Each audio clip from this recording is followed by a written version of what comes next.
07 StarCitizens dual prospector moaning. That's what this video is all about. Can you do it? What's the benefit? What's the downside? Let's have a look into it. We are working a 23K rock here with a Quantinium with an aluminium base. We using the Helix 1 Rigger 3 Focus 3 solo build version, so this is not an optimal constellation for doing dual prospector mining. If one of us would come with a Half-Steed Focus 3 and Rigger 3, that would open the optimal charge window and make it much wider. Gives us a little bit of playroom to mine as we are going on this one, but it's doable. And I mean, going out with two prospectors, it is fun. It's something to do for the challenge, I would say, because of course, I mean, going out with a mole is way more lucrative, and you have the bigger bag size, and just as you can see, we have maximum sized bags here, and yeah, we fuck it up here a little bit, not as bad, just a little bit, but so we will lose some of the Quantinium we got in here. If this happens, it's really important that you move away with your ship, otherwise your bags fall off, which is not what you want, because obviously if you already have materials in your bags, you're gonna lose them. You need to replace them. They're not as expensive when you go and repair your ship. You will have them back on, but it's just another waste of time and you don't want to do it. So just move away as you've seen that you overcharge the rock, and then you'll be fine. Scooping it up, and you see what we get out of this. Again, still the recommendation for rocks is that you get rocks with your preferred material, the material you look for that is 40% or more in the rock, for the simple reason that they will break better and you get bigger chunks of the material you are like actually looking for, and it's not as scattered as it here, because it basically means you need just to scoop up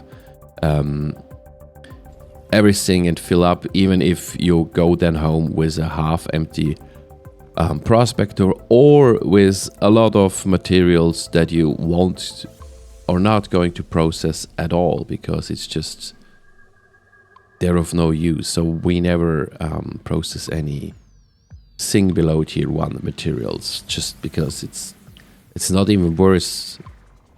Bring it down. I mean, in the beginning I was thinking, yeah, I mean, I have a C2, I have so much space, so what do I care about if I just do the aluminium and the corundum and all this stuff as well? And the point, it's really it's just too low in selling, so it's really not worth selling those cheap materials at the present moment. I assume in future, when we can refine those stuff by ourselves and then we make materials for our base out of it, it will be a very different thing. Then we will need those tier 1 this low tier materials, but for now it's like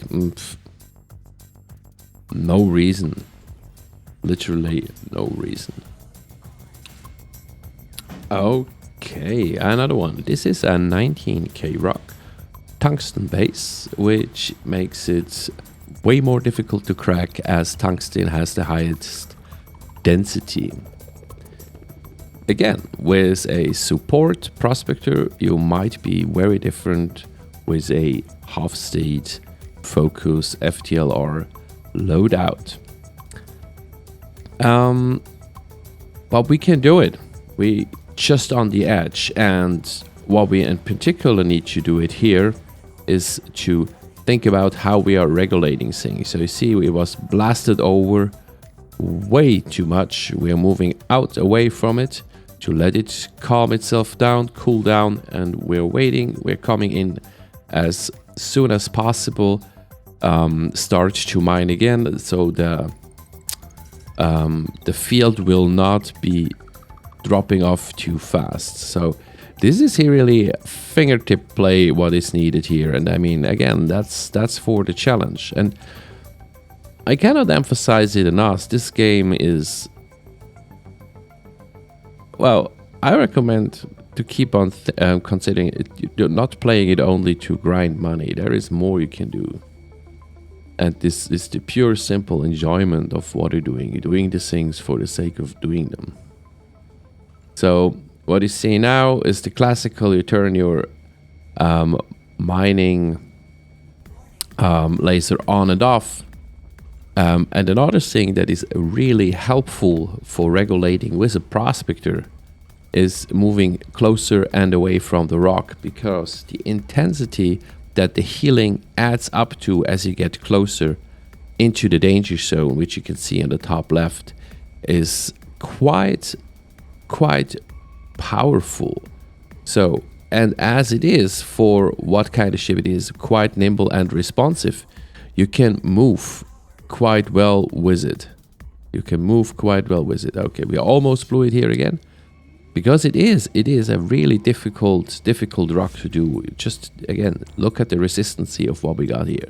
So it's not a simple thing to do. But it's moving back and forward, as well with getting your mining lasers power up and down in combination with this, together with a good communication with your fellow miner, with your friends, with your org mates. That's a really good thing to have. You see, I move myself out. I put the indicator over where the shadow is, because I prefer day mining, but sometimes when your window is very small, it helps to place it somewhere where the shadow is. So I use the shadow of the prospector of my teammate to place my window in it, and then I have a better view in it when it's actually going there. And so you see now, getting it closer when the marker is not moving up again, like pushing the danger zone to get a little bit more power out of it to be able to crack this freaking tungsten base. All right, so we're right on it.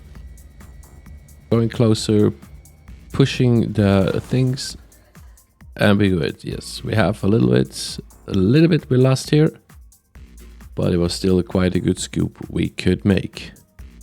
Subcrack if needed. Very careful with the subcraps. They are, because the Helix is a powerful laser.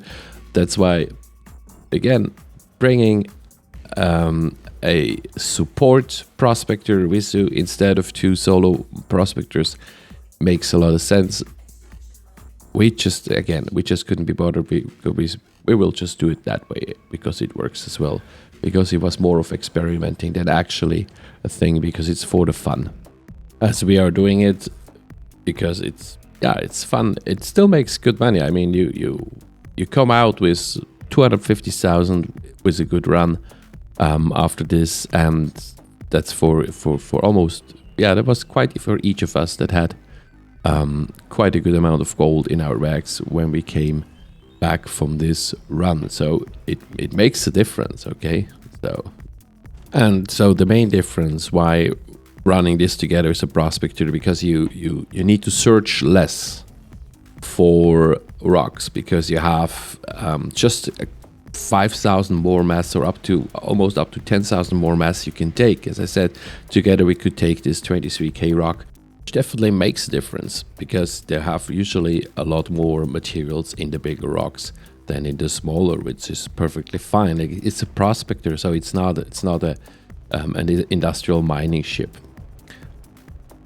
Going back to the refinery and dropping our stuff into the refinement center, we're going RKL2 because simply has the best bonuses of all the tier 1 materials to put in it to use for. And you see what we are going to do here. Of course, things salutation, and then we put it in. So you see the yield that we get out of when we do the quote. Don't worry if these buttons flip back, that's a bug. As long as you have the yield number there, you are good to go. Okay, here we are. So if this video was helpful, please like, subscribe and share. And in the end, prospector mining duo, it is doable, it is fun, it helps you to get closer to your mole with your friends, if you want to buy this in-game together. So yeah, it's worth going for as a stepping stone. 07 StarCitizen.